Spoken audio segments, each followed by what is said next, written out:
You're listening to My Spouse Has Dementia, a podcast that uses personal stories, occasional interviews, and simple rituals to help caregiving spouses. I'm Zita Christian, writer, life cycle celebrant, widow. My husband had Alzheimer's. He died in the summer of 2022. You're about to hear an interview that I recorded with John Van Gurp. He's the caregiver for his wife, Heather, who has dementia. Before we started taping this interview, I asked him if there was any topic he wanted to keep off limits. He said no. He feels, as I do, that each of us has a story to tell, and the only way for the story to be really helpful, which is the goal, is to be truthful, even when that truth is uncomfortable. I recorded the interview with John, 6, maybe even 7 weeks ago. A lot has happened since then. I'll give you an update at the end of this episode. Welcome, John. I'm glad you could make it. Thanks, Zita. I'm tickled to be here. Me too. I know from a little preliminary conversation we had that you and your wife, Heather, have a major wedding anniversary coming up this year. If I did my math right, 40 years, right? That's right. Yeah, 40 years. So now I'm speaking not only as a dementia caregiver, as a widow, but also as a wedding officiant and as a romance writer. So certain things I have an added interest in. I'd like to know how, in the past, have you and Heather celebrated your anniversaries? Well, pretty low key, I would say, but probably much like a lot of couples, we would do things like go out for dinner locally. I think I bought her flowers every year since the day we got married. We would keep it to ourselves and just have a romantic time together. And by romantic, it just means a good quality, quiet, loving time. I'm so glad you said that. I agree with you wholeheartedly. That's what Dick and I did also. And we would always give each other cards. And sometimes if he did not get to the store to get a card, he would make up his own. And oh, how I treasure those. And in going through his things after he died, which I waited months and months to do, I found the stack of all the cards I had given him.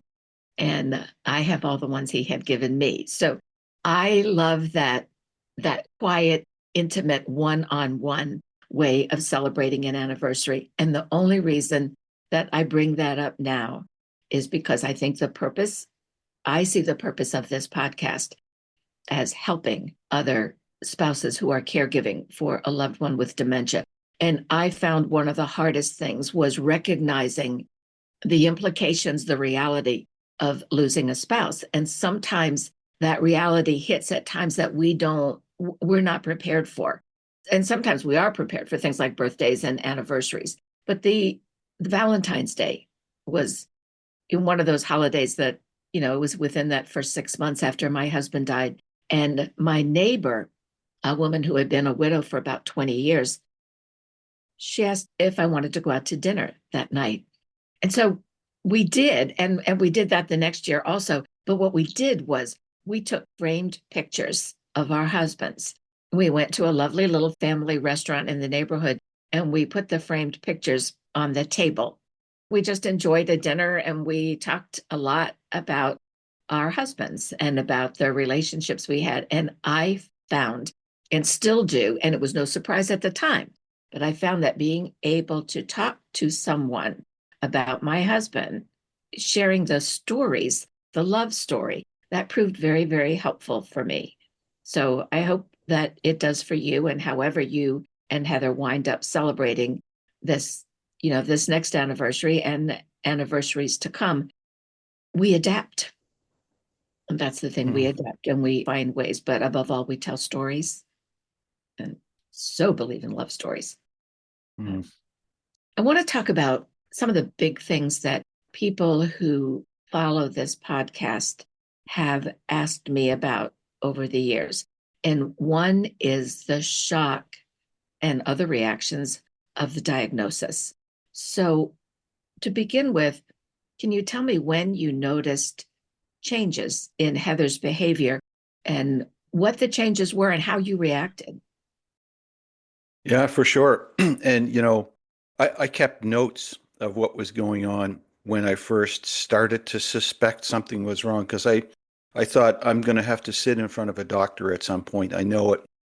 And so I want to have some dates and be able to characterize what was happening. But I would say it was early in 2021. Prior to this, Heather was always a multitasker, super organized, on top of everything.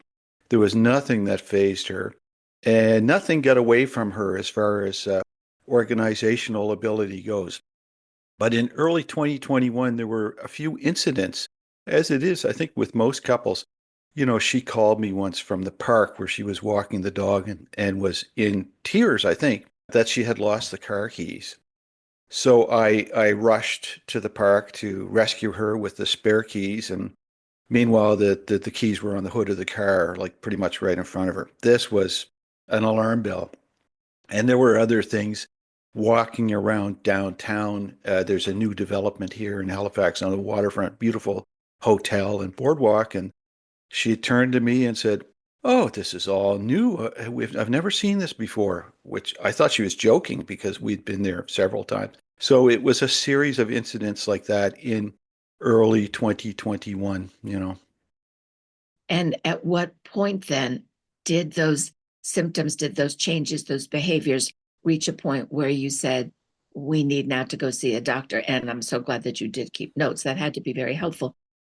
But, as my social worker connected with the neurologist office explained to me, there's a difference between an incident and a pattern. And just because an incident happens, it doesn't necessarily mean, oh, it's time to, marshal the forces or whatever. She said, but when there are multiple incidents and now becomes a pattern, then you need to get serious about, talking to professionals. So what was that part of the journey like for you and Heather? Well, that's interesting because it definitely was a string of things. And I think it culminated at our daughter's wedding on August 21st, 2021. You know, we were excited as all parents are, and I had my suit on, and she had her dress and was looking hot, and at a certain point, she turned to me. I don't know if it was her or my daughter, but one or the other noted that there was supposed to be an exchange of jewelry. Heather was supposed to give our daughter earrings and a necklace that belonged to Heather's mother. This was going to be part of the ritual, I guess, of preparing for a wedding. I don't know anything about it, but and our daughter actually took me aside before the ceremony and said, "I have to ask, Dad. I've been wondering about this.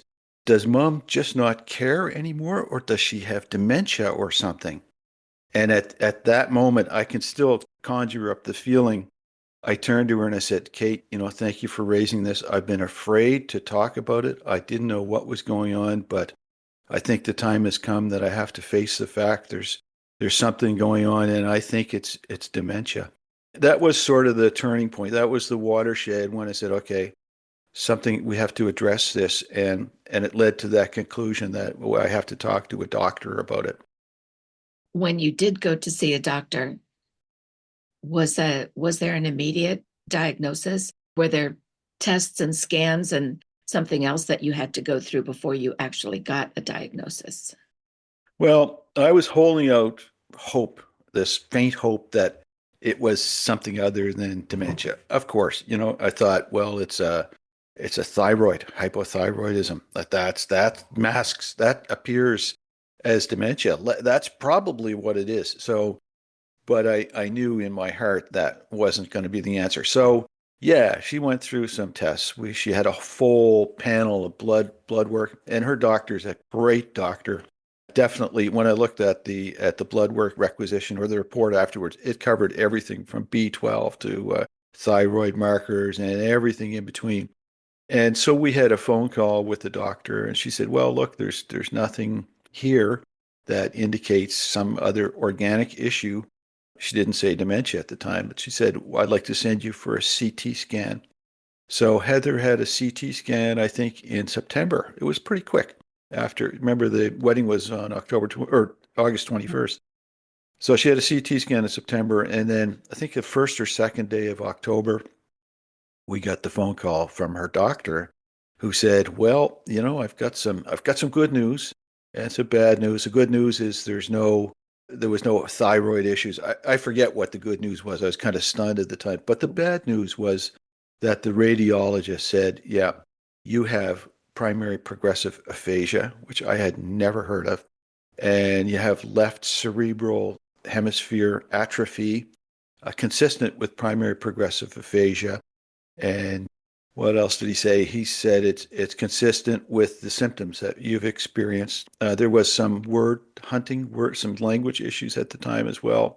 So it was in October we got that formal diagnosis. And, I have a recording of that phone call, and I've listened to it a couple of times since then. And Heather was very, I would say, matter of fact about it. I don't know if that was sort of a protective mechanism of the dementia at the time. Was there she was less alarmed about it, maybe almost a little apathetic in a way. I don't know. I have a feeling maybe the dementia protected her from what you would expect to be a very upsetting and a disturbing call. But she was a little matter of fact about it, and she's after that she said, "Well, I think I can do some things to help myself. I'll stop drinking." And by drinking, Heather had like 2 glasses of wine a week, like 5 ounces at a sitting. So she stopped that. She said, I've got this brain fog, and if I stop drinking and up my exercise, I think I'll feel better. But I mean, I was pretty sure it wasn't going to make any difference. So that's how that all played out. So when you got the diagnosis, I'm looking for your reaction in terms of telling family members and friends and neighbors, but family in particular, because there's always that unspoken, the whole question of, is there a genetic component to this? Sometimes it's like that, proverbial elephant in the room. And it's like, well, we need to talk about that. Were you eager, hesitant, or what was your reaction in terms of telling family and close friends? Yeah, that's a good question.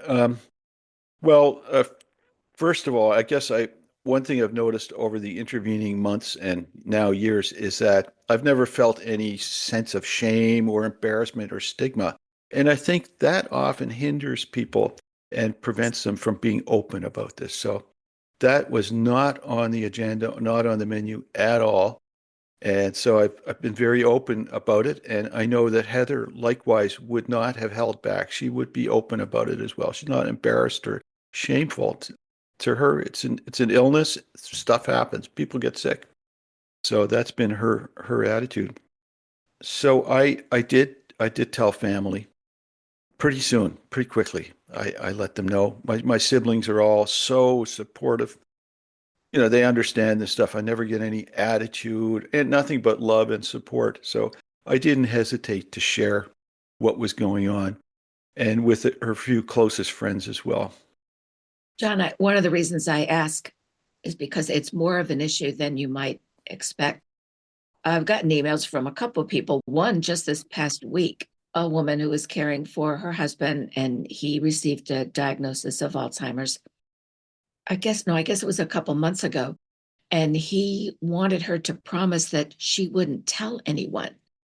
He was embarrassed by it. He felt there was a stigma attached.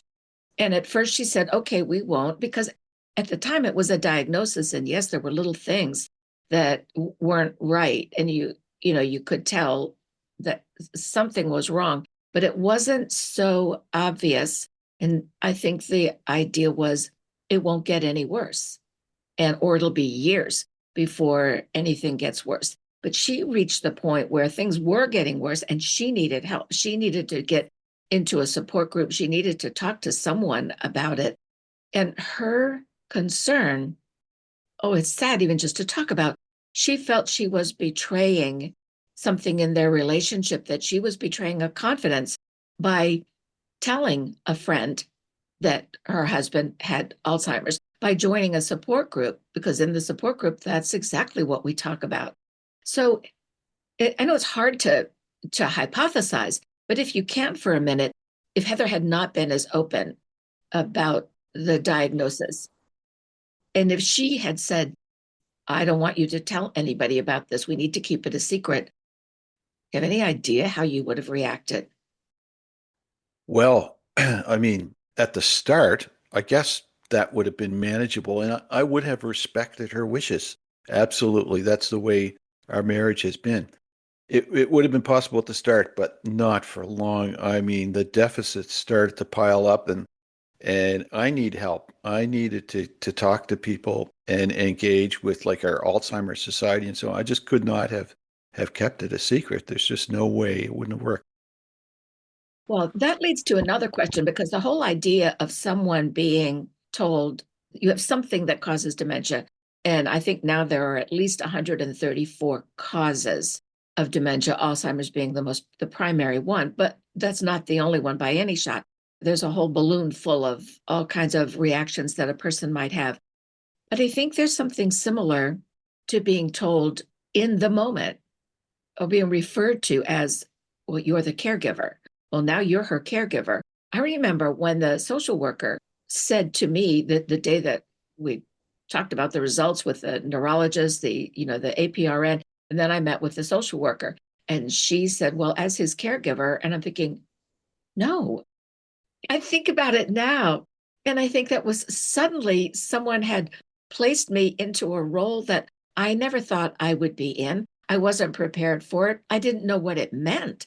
And I thought, well, if I don't know what it means, and this is something so important that we've had all this blood work and these scans and everything else, I immediately thought, what if I mess up?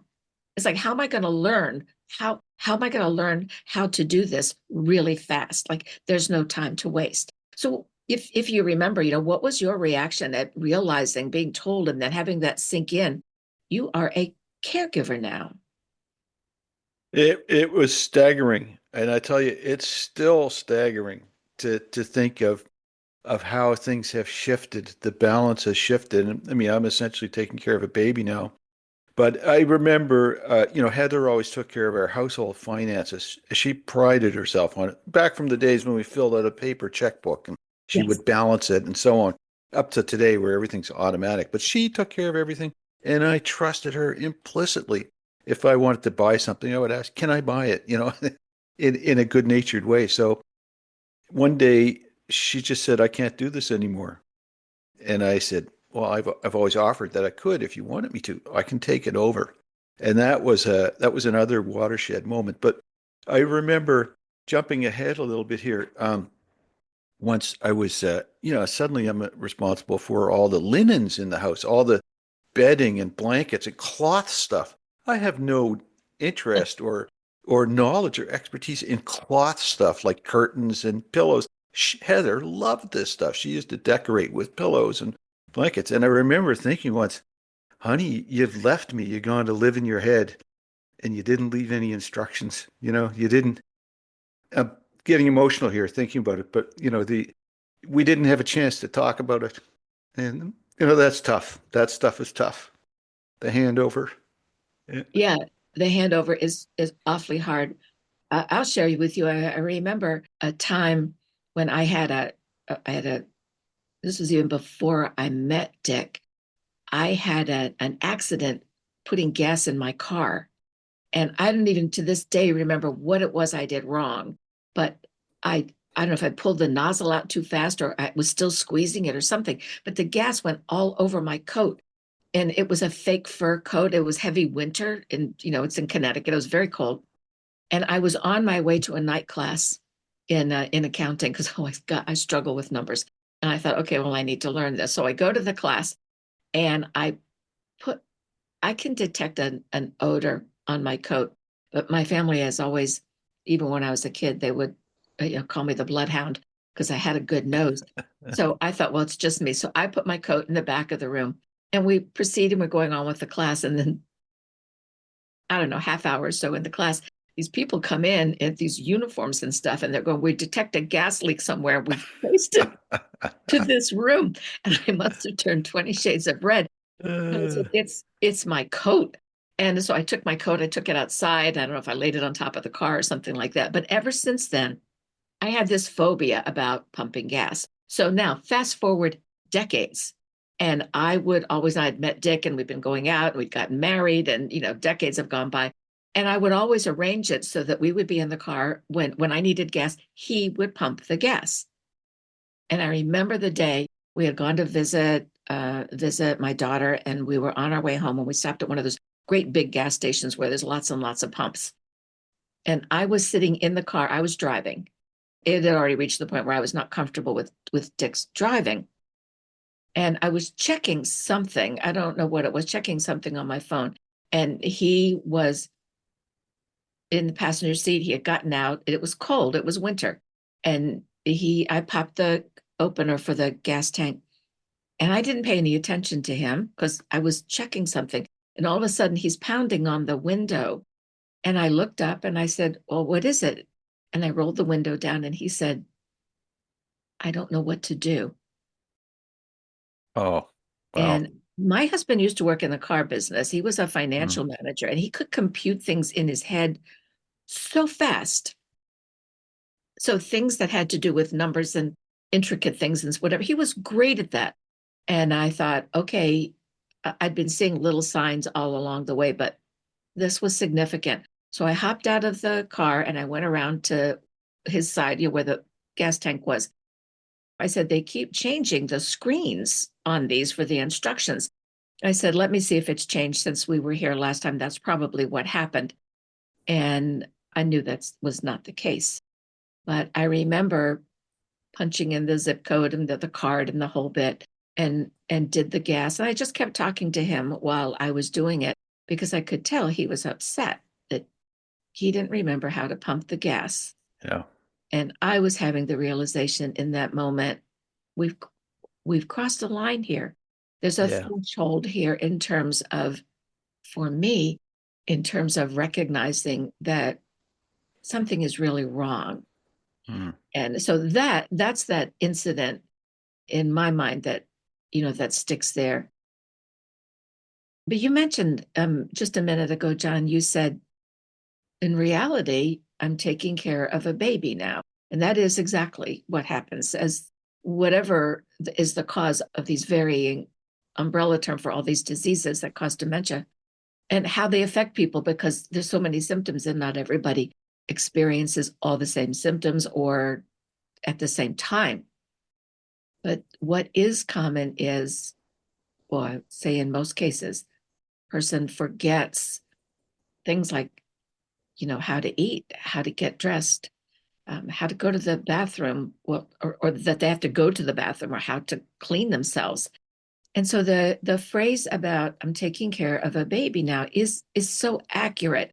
And that leads me to one of the biggest questions I wanted to ask you about. Did you ever think about leaving? No, never.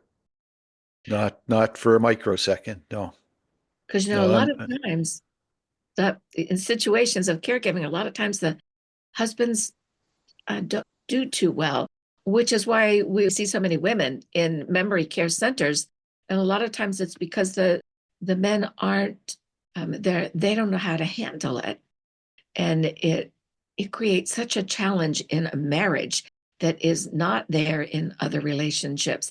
And I know my social worker told me that it is not uncommon for the husband to leave in some way, whether to say, I didn't sign up for this, and I'm just, you just walk out, or somehow abdicate the responsibility. And some don't. I've heard the expression "I didn't sign up for this" from another guy, and I thought I in fact did sign up for it.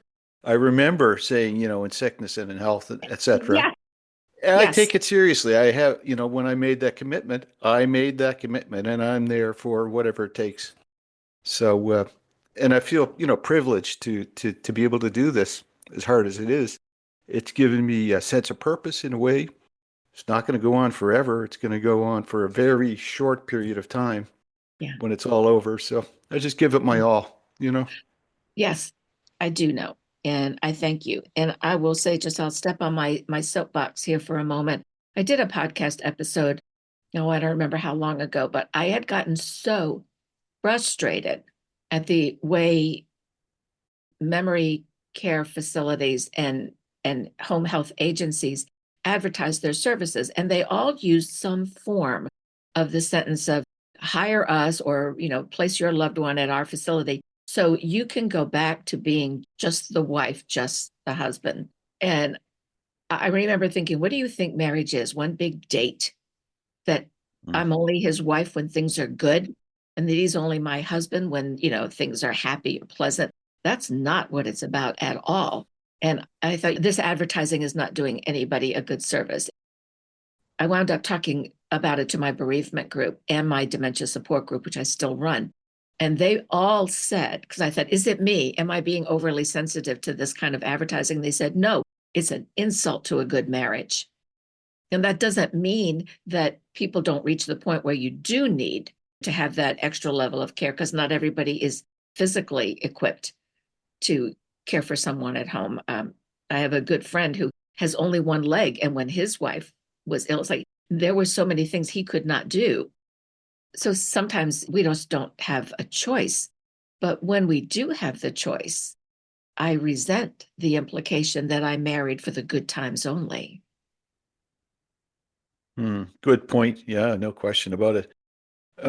Yeah, I mean and anybody can get used to anything. People adapt. You just get on with it. Get on with life. What has to be done. And to me, the details of toilet cleaning or doing dishes or whatever, that's just details. That's just stuff you do. That's just extra background noise. It's not always pleasant, but so what? It's life, get on with it. It's the relationship that really matters and that commitment. So, I mean, I understand that people have sometimes they just make a decision that they're not willing to get their hands dirty, and for whatever reason. I heard somebody described a situation with a husband here in my local area, and when his wife started to exhibit memory issues and was having a little difficulty around the house, his expression to the care coordinator here was that I won't tolerate this from her. And that was his justification for having her placed in a memory care facility. I thought, good God, what what a Oh, sociopath. This is horrible. So that's the extreme, of course. I won't tolerate it. But your kids, if you're raising kids and they make a mess and they're sick and throwing up and pooping, well, you just clean it up. You just do it. No, it's not that bad. I often think if you need to have your loved one in a memory care, I like to call it a dwelling. As a facility sounds so cold, but in a dwelling that specializes in that kind of care, someone in that place is going to be physically cleaning your loved one's body. And does that person have some like skill or talent or extra hand or something that you don't have? No. And I think my husband, maybe it's just because I wanted to think that, but I think he would be way more comfortable with all of this, knowing that I'm the one taking care of him and not some stranger. Hmm. Anyway, I want to talk about a whole different aspect of all of this. And I wasn't even aware consciously of it until another interview that I did with Lisa Marshall, who wrote a wonderful book called Oh, Hello, Alzheimer's. And she was caring for her husband who had early onset dementia. They were both still working full time. They did not have biological children of their own. Each had children from previous marriages, and they were grown. So they were two people living together, both working full time. And he developed the early onset dementia, and it moved pretty quickly. And she recognized that the fact that he was exhibiting these changes at home, that she could see that surely there was something going on at work also. And so she took the initiative. She reached out and contacted the HR department at his work and had a conversation with them. And they had certainly noticed things. And because she reached out and because she had that conversation with them, they were able to do things that were within their parameters with disability and other programs that the company had, so that Lisa and the company were able to protect an aspect of his retirement, which certainly helped in their financial situation.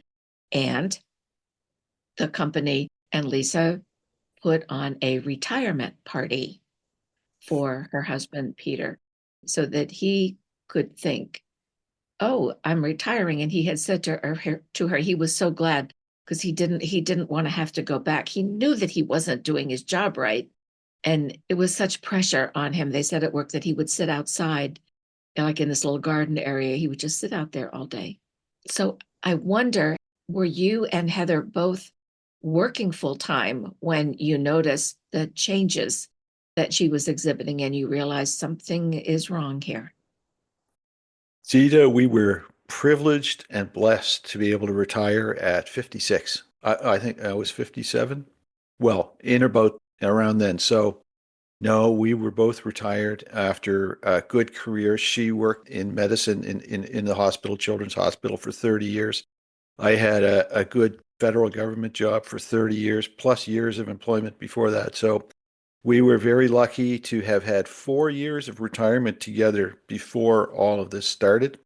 In hindsight, looking back, I think it probably started, before it was ever on the radar, but we had that time together and we're blessed with that. I'm very, very glad for both of you that that was the situation. And I'm so mindful that that's not the situation for so many people. And when early onset dementia sets in, people are forced into situations that make choices that affect, an immediate income, but also can affect career advancement and so many other things. I think there's so many costs to all of this that we don't recognize. And until suddenly we're in it, we realize, oh, somebody's standing there going, yep, pay up because you can't do the work now, or you don't even qualify to be considered for that promotion because you can't be here all the time. And you certainly can't work the overtime hours that the job requires. There's so many unseen costs. In fact, I want to talk about all those different kinds of costs. Financial, that's the biggest one. It's the one that's in your face most readily. The emotional costs are way bigger, but that doesn't hit right away. Right away is the financial cost. So have you, even at this point, have you had that experience where you need to hire somebody to come in for a couple days a week or a half a day here or there or something like that so that you can go to the dentist, go to the doctor, get whatever it is that you need to do? Yeah, first of all, I'm in Canada and then I'm in the province of Nova Scotia. We have a very robust social medicine system here. So there's been that support. And I have tapped into that. I've taken advantage of that. And I've had a care helper. I hired her privately. And then, the government subsidizes that to a large extent, not fully, but to a large extent. So I've had a care helper 4 mornings a week. And wow, what a difference that makes. Just to have it in my calendar and to be able to anticipate that I'm not on the morning shift. And she would get Heather out of bed, changed, cleaned, showered her twice a week, and would have lunch. So that was 4 mornings a week, just incredible. And then I had another one come in once in a while, but that kind of fell apart. People have lives and stuff happens in their life. So it's been a little unpredictable lately, and I've had big gaps. So I've just this afternoon, as a matter of fact, engaged with a local care home here, and I'm planning to get somebody in 7 mornings a week now. But it's like I said, there's a big subsidy from the government here, so it's not a big financial burden. In fact, when Heather eventually goes into care, which could be tomorrow or it could be 6 months, I don't know when it'll be, but she has to go eventually because I just can't physically manage it safely anymore.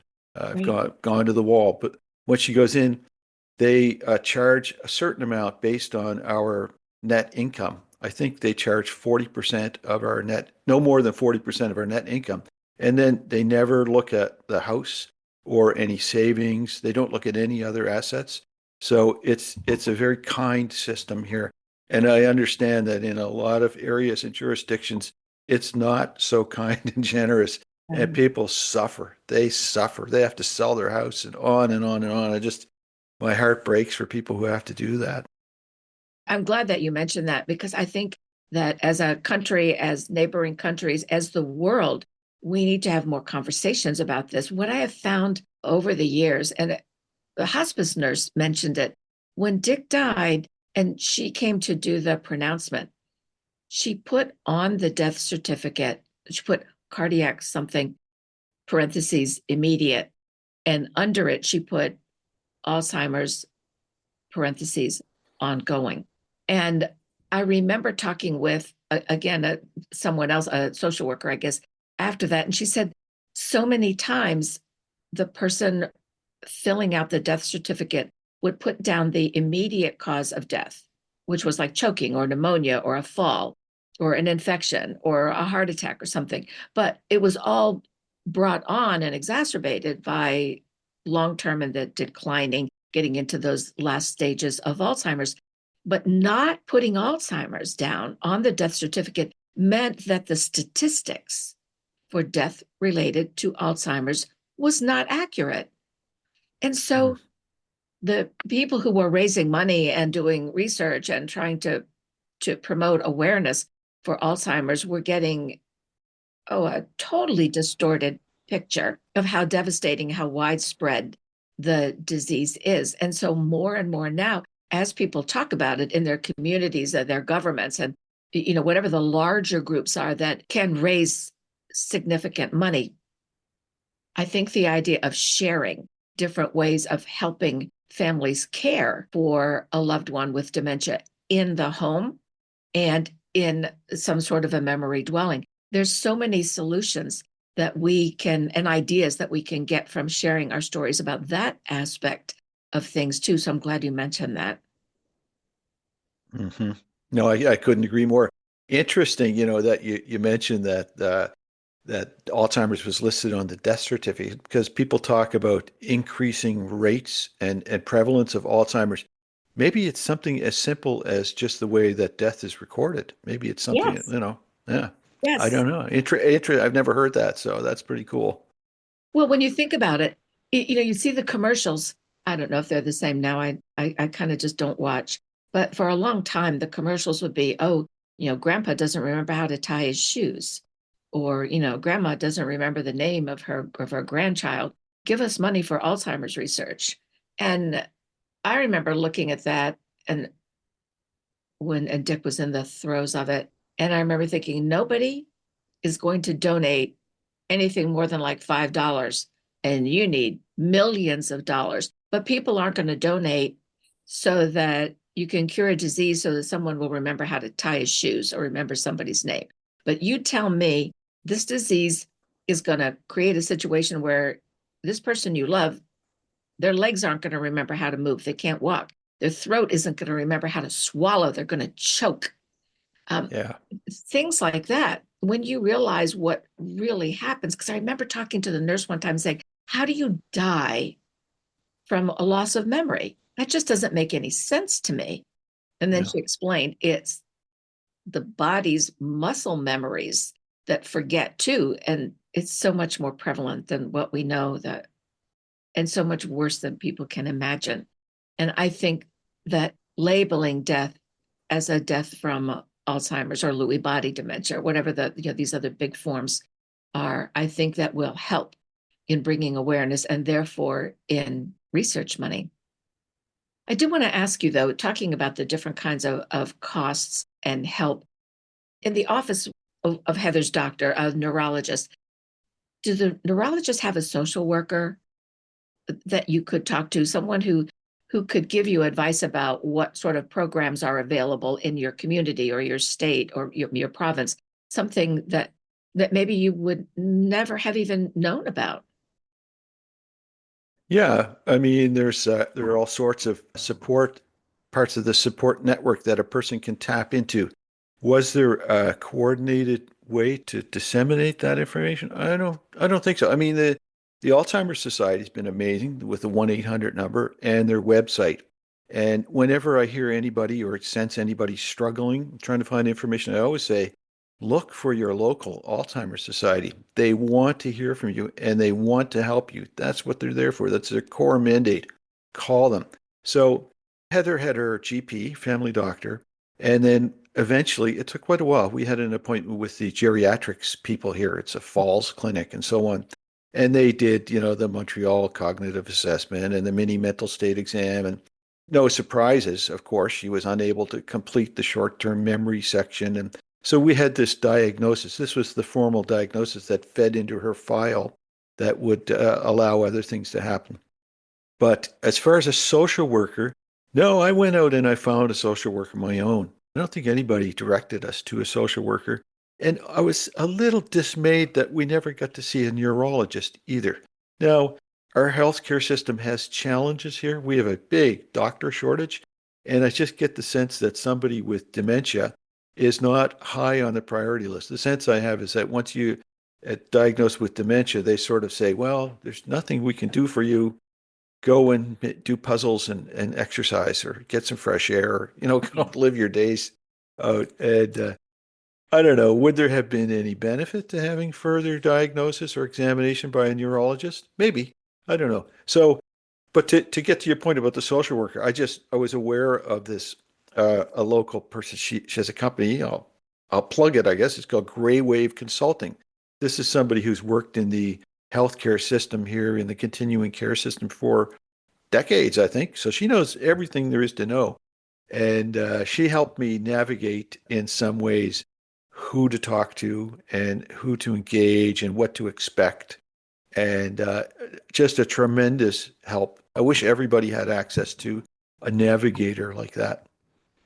I also wish people would realize that when someone is diagnosed with dementia, there are really two people at least being affected.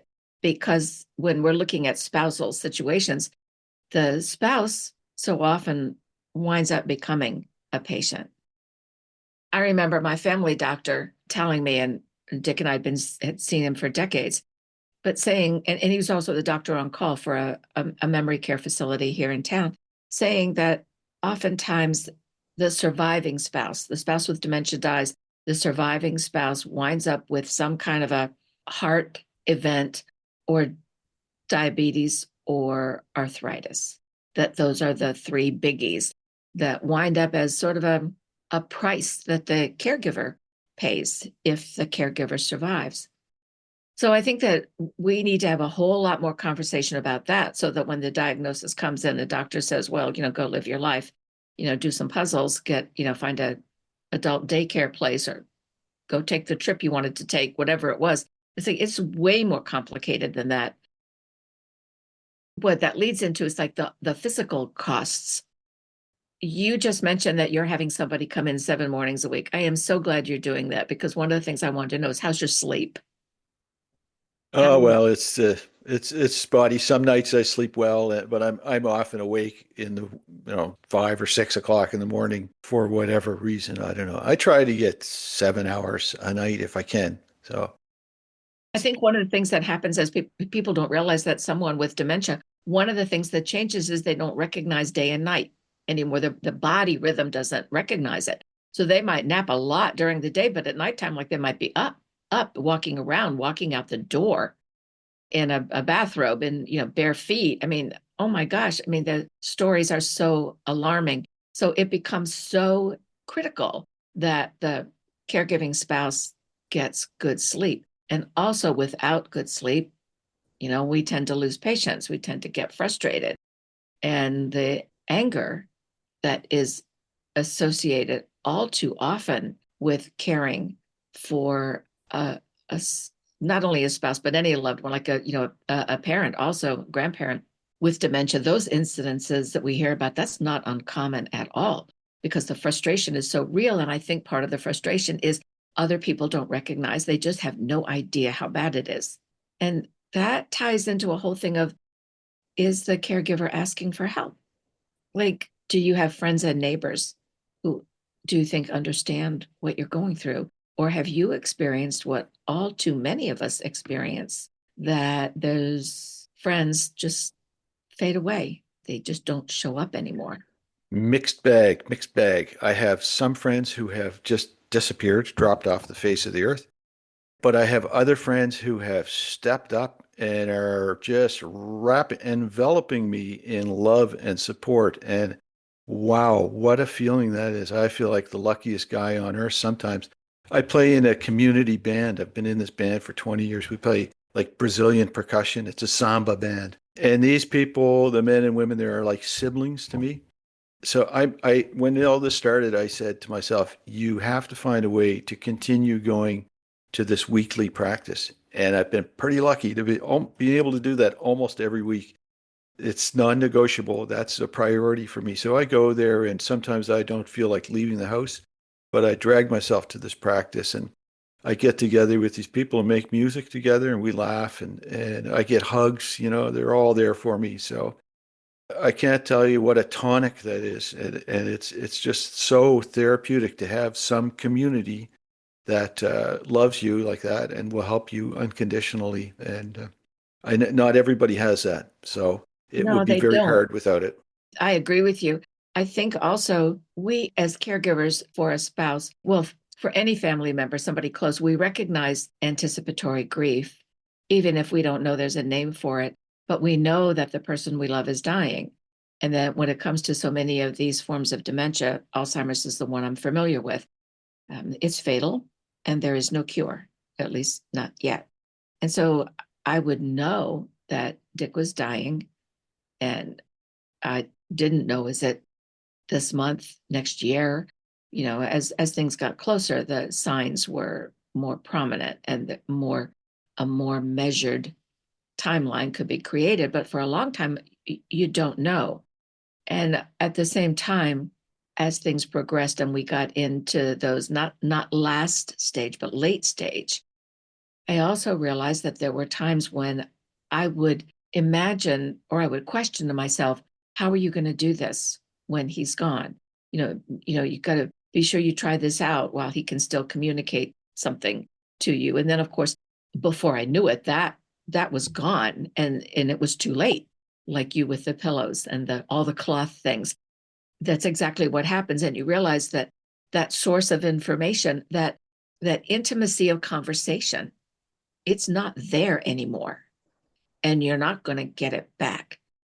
And I found myself sometimes feeling guilty that I was imagining, not that it was an exercise, oh, let's envision the world after Dick dies, but I just found it was an automatic thing. I would be saying to myself, you're going to have to remember to do this. Everything from, you remember you have to wind the clock now on Sunday mornings. Remember now you have to take the garbage out to the dumpster, or you have to just those things. And I would feel so bad about it. And then I realized what I was doing. I was anticipating that I would survive. Right. Yeah. I didn't see it that way at first until I realized I anticipated the grief, but I also anticipated my own healing. And when you talk about the band, and you didn't say it, but I'm assuming that you're also thinking when Heather is gone, when Heather dies, because I think we need to use the words too. The euphemisms don't help.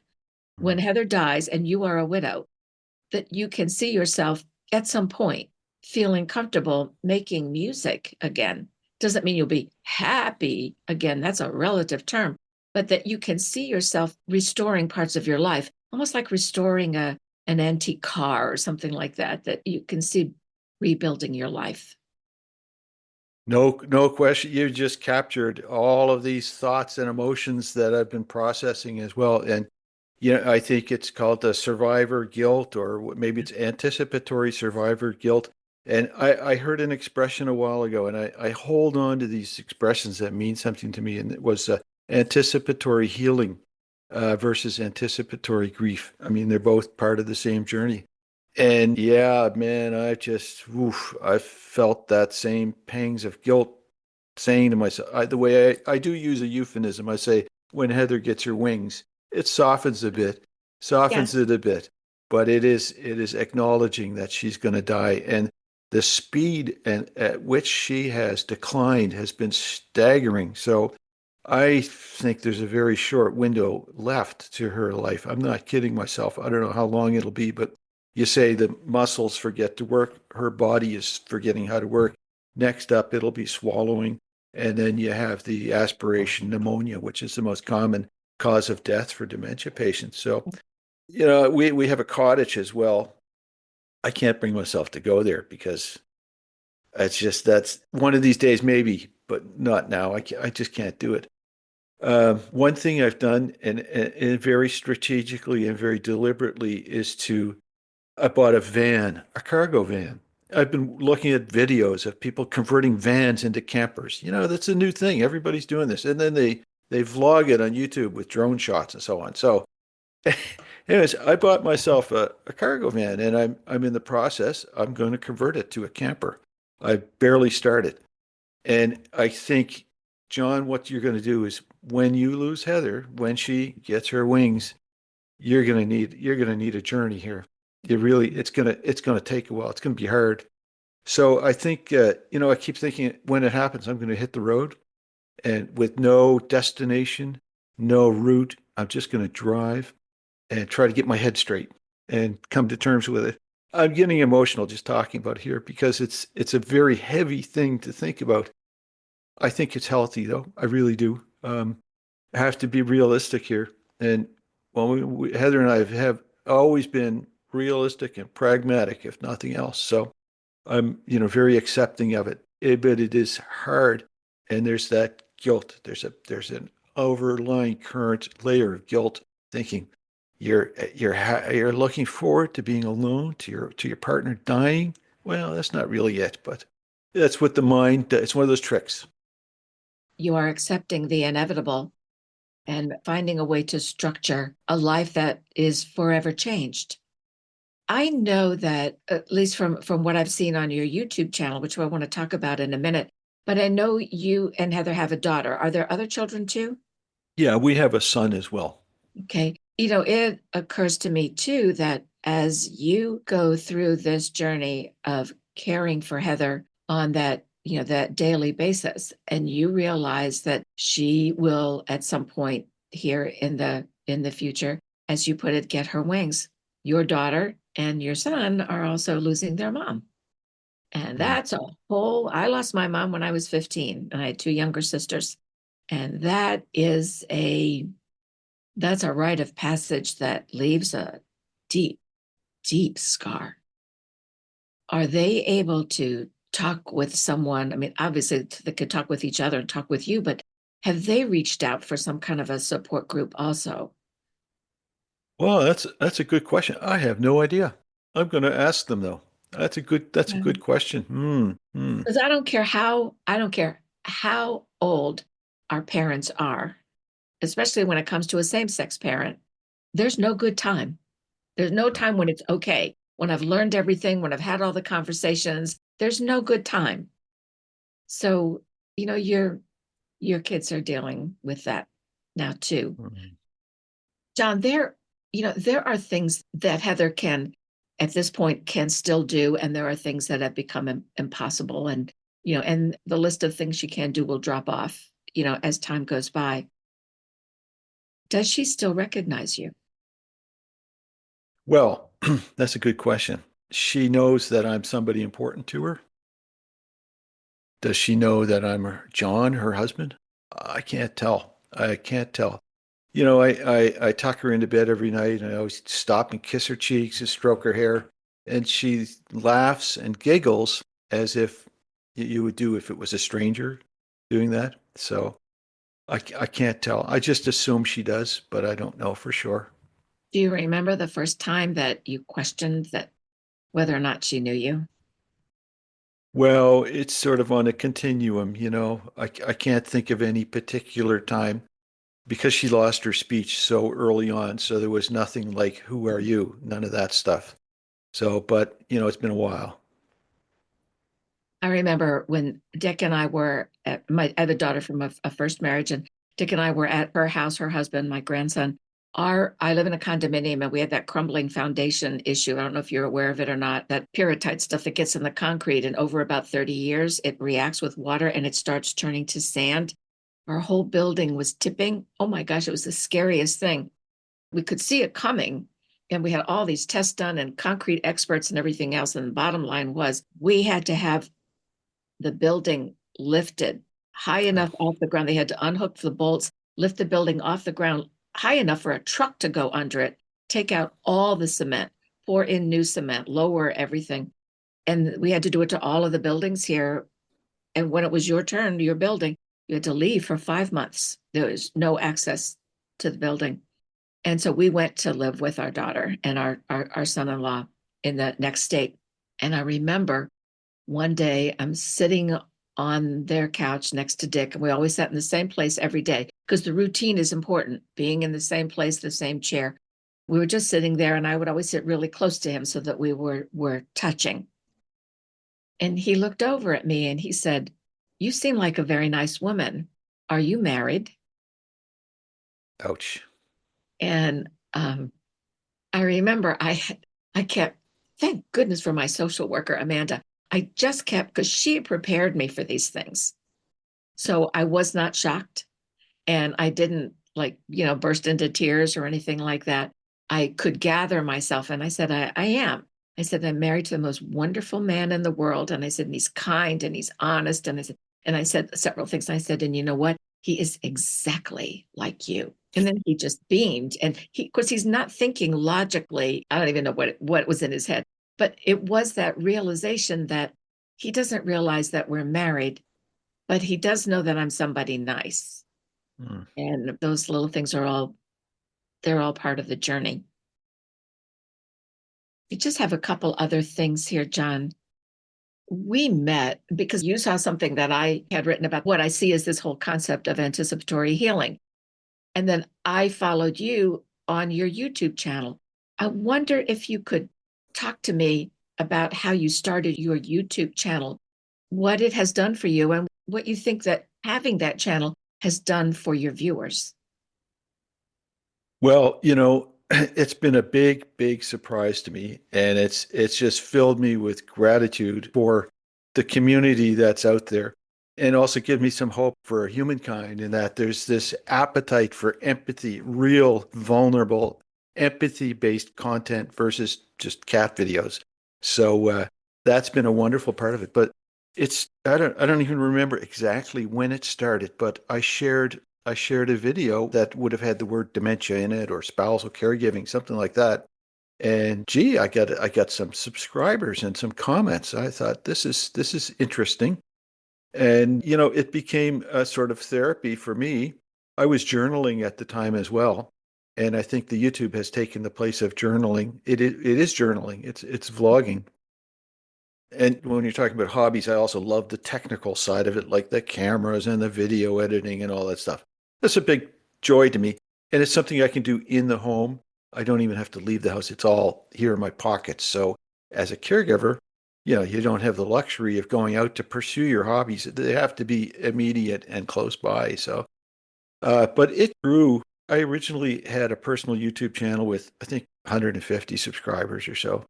And here we are. It's a year later. It might be a little over a year later, and I'm approaching 14,000 subscribers. My And gosh.